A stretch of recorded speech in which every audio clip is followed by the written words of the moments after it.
کیا آپ ایک سچی اور ایمان افروز کہانی سننا چاہتے ہیں؟ اور کیا آپ یہ جانتے ہیں کہ اس واقعے کو سنتے ہی ایمان کی تازگی کا احساس ہونے لگتا ہے؟ اور کیا ہمیں ان دنیا کی رنگینیوں کو چھوڑ کر آخرت کی طرف توجہ مرکوز کرنی چاہیے یا نہیں؟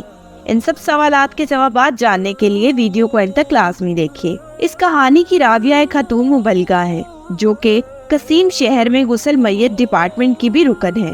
وہ کہتی ہے کسی مدرسے کی میڈل لیول کی ایک طالبہ کا انتقال ہو گیا۔ اس بچی کی عمر ابھی تھوڑی ہی تھی اور وہ جوانی کی دہلیز پر قدم رکھ رہی تھی۔ اس کا نام نوف تھا۔ جب اس کی وفات ہو گئی تو اس کی ماں اور بہنیں اسے میرے پاس لے آئیں تاکہ میں اسے غسل دوں اور کفن پہناؤں۔ شدت غم سے اس کی ماں کا رو رو کر برا حال تھا۔ وہ اپنی بیٹی سے چمٹی ہوئی تھی اور اس سے جدا ہونے کا نام ہی نہیں لے رہی تھی۔ میں نے بڑی مشکل سے اسے علیحدہ کیا اور غسل خانے کا دروازہ بند کر دیا تاکہ اسے اچھے طریقے سے غسل دے سکوں۔ میں نے جب اس کے چہرے سے کپڑا ہٹایا تو میں ششدر رہ گئی۔ اللہ کی قسم، اس کے چہرے سے نور کی شعاعیں جیسے اٹھ رہی تھی، جیسے نجف کی خوب تیز روشنی ہے۔ میں اس کے نورانی چہرے کی تابانی دیکھ کر برتہ حیرت میں ڈوب گئی۔ میرے پاس غسل کے لیے جو بھی لڑکیاں لائی جاتی تھیں، ان میں سے کچھ نارمل کیفیت میں ہوتی، کسی کا چہرہ مرجھایا ہوا ہوتا تھا اور بعض سے ناگوار بو محسوس ہوتی تھی، مگر اس لڑکی کا معاملہ الٹ تھا۔ اس کا چہرہ تو روشنی سے دمک رہا تھا۔ دوران غسل میں نے دیکھا کہ محسوس ہو رہا تھا اس کے دائیں اور بائیں ہاتھ کی شہادت کی انگلی بھی اٹھی ہوئی لگتی تھی، جیسے تشہد میں اٹھائی جاتی ہے۔ میں نے کہا ہو نہ ہو یہ ایک پاکیزہ سیرت لڑکی ہے جسے اللہ نے اس کی کسی عمل صالح کی وجہ سے عزت و تکریم سے نوازا ہے۔ مجھے اس کی خوش قسمتی پر رشک آیا۔ میں نے اس کی ماں اور بہنوں کو خوشی کی مٹھاس میں ڈوبی قدریں بلند آواز میں بلایا اور دروازہ کھول دیا۔ اس کی ماں اور بہنیں دوڑ کر غسل خانے میں آئیں۔ میں نے اس کی ماں کو مبارکباد دی اور ان تمام حیرت انگیز باتوں سے اسے مطلع کر دیا جن سے مجھے دوران غسل واسطہ پڑا تھا۔ اس کی ماں اپنے تمام مادرانہ جذبات نچھاور کرتے ہوئے اس کی پیشانی کو چومتی رہی اور بالخصوص اپنی بیٹی کی نماز کی پابندی کا تذکرہ کیا۔ 2 دن بعد اس کی ماں نے مجھے بلایا۔ اس نے میرا شکریہ ادا کیا اور کہا میں آپ کو اپنی بیٹی نوف کے کپڑے اور اس کی پرسنل چیزیں بھجوا دوں گی۔ چونکہ آپ غریبوں اور مسکینوں کے گھروں کو بھی جانتی ہیں، اس لیے آپ انہیں مستحقین میں تقسیم کر دیجیے گا۔ میں نے کہا مجھے کوئی اعتراض نہیں، آپ اس کی تمام چیزیں مجھے بھجوا دیجیے گا، میں انہیں میں تقسیم کر دوں گی۔ جب اس کی اشیاء میرے پاس پہنچی تو وہ 4 کارٹنز میں پیک تھیں۔ میں نے پہلا کارٹن کھولا تو اس میں اس کے نقاب اور عبایا تھے۔ وہ سب کے سب لمبے چوڑے اور ڈھیلے ڈالے تھے، نہ وہ تنگ تھے اور نہ ہی باریک اور نہ ہی چھوٹے۔ میں نے دوسرا کارٹن کھولا تو اس میں اس کے کپڑے تھے۔ وہ سب بھی پورے بازوؤں والے، ڈھیلے ڈالے اور مکمل جسم کو ڈھانپنے والے تھے۔ سب لباس انتہائی سادہ تھے۔ وہ شوخ اور بھڑکیلے نہیں بلکہ جاذب نظر اور بہترین لباس تھے۔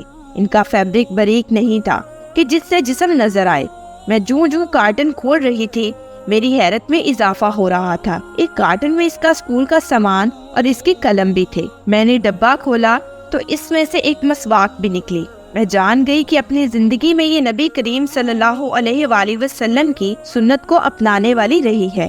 اس کے سامان میں ایک ڈائری بھی تھی جس کے اکثر اوراق میں اسلامی معلومات لکھی تھی۔ کارٹن بند کرنے کے بعد میرے دل اور پھر ایمان کی کیفیت میں اچانک ایک تغیر برپا ہو گیا اور میں نے زندگی کے اختتام پر نیکی اور دنیا داری میں کسی ایک انجام اور راستے کو اپنانے کا عزم اور جذبہ محسوس کیا۔ میں جلدی سے اپنے کپڑوں والی الماری کی طرف گئی۔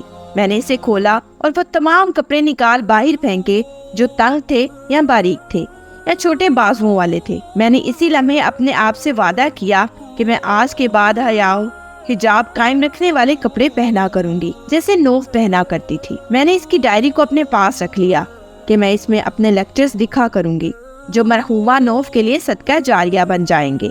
وہ مبلغہ کہتی ہے کہ میں نے نوف کی امی کو فون کیا اور اسے ماڈرن ازم کے دور میں بھی اپنی بیٹی کو مکمل اسلامی لباس پہنانے پر مبارکباد دی۔ اس کی ماں نے کہا اس کے اندر ایک اور بھی ممتاز خوبی تھی، اس کا دل ہر وقت نماز سے لگا رہتا تھا۔ جو ہی مؤذن اذان دیتا وہ تمام کام کاج چھوڑ کر فوراً اپنے رب کے سامنے سربستوج ہو جاتی۔ اللہ نوف اور ان تمام عورتوں پر رحم فرمائے جنہوں نے زمانے کے چلن کی پرواہ نہ کرتے ہوئے اپنے رب کی خوشنودی کی خاطر اسلامی تعلیمات کے مطابق لباس پہنا اور اللہ کے احکام اور سنت کا دامن تھام کر رکھا۔ اس واقعے میں میری امت کی ان ماؤں، بہنوں اور بیٹیوں کے لیے حوصلہ افزائی کا سامان ہے جو زمانے کو خوش کرنے کی بجائے اپنے پروردگار کو خوش کرنے کی فکر میں رہتی ہیں اور شریعت کے اصولوں کے مطابق زندگی بسر کرتی ہیں کہ رب تعالیٰ کل قیامت کے دن انہیں سرخرو کرے گا انشاءاللہ۔ اور جو مسلمان خواتین ماڈرن طبقے اور رجحانات کی مصنوعی چکا چوند سے متاثر ہو کر نیم اریا اور سخت چست لباس